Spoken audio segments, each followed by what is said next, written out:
तसं मला वाटतं मानसिकतेमध्ये आता तुम्ही खूप चांगला विचारलं की आपल्याला PR करावं लागेल.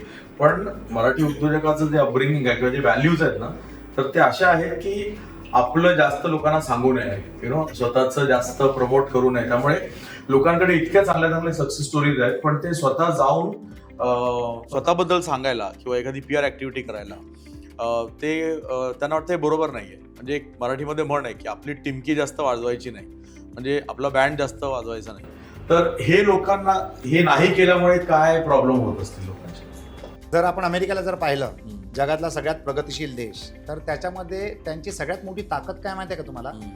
PR आणि मार्केटिंग. म्हणजे प्रोडक्ट आणि सर्व्हिसच्या ताकदीच्या पेक्षा जास्ती त्यांचा प्रचार असतो.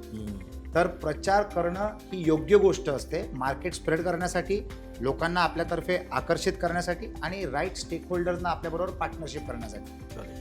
तीच प्रक्रिया जर आपल्या मराठी उद्योजकांनी करायला सुरू केली तर आपल्याला देखील चांगले पार्टनर्स मिळतील.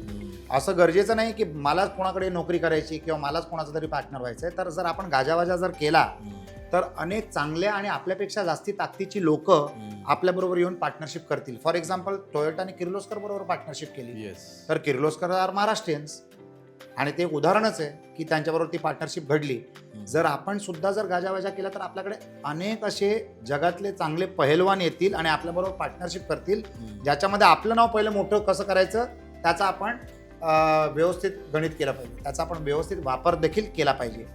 आणि मी तर असं म्हणेन की एक काळाची अशी म्हण होती की जर डाव्या हाताने चांगलं कार्य जर केलं तर उजव्या हाताला सुद्धा माहीत नाही पडलं पाहिजे. मी तर असं म्हणतो की आपल्या दोन्ही हाताचे कार्य लोकांना माहीत पडले पाहिजेत आणि आपल्याबरोबर जे संघटित लोक आहेत त्यांचे कार्य देखील लोकांसमोर प्रसिद्ध करणं गरजेचं आहे, so that we become like one large visible organisation. Correct.